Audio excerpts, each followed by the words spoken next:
नमस्कार, मी तृप्ती देवकाते तृप्ती आर्ट स्टुडिओमध्ये सहर्ष असं स्वागत करते। जर तुम्ही चॅनलला लाईक आणि सबस्क्राईब केले नसेल तर जरूर करा। आज आपण स्टील लाईफ म्हणजे वस्तुचित्र या विषयाबद्दल बघणार आहोत। आता स्टील लाईफ म्हणजे वस्तुचित्र किंवा समूहचित्र।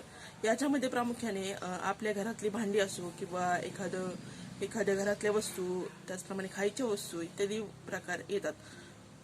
चला तर मग व्हिडिओला सुरुवात करूया। थँक्यू।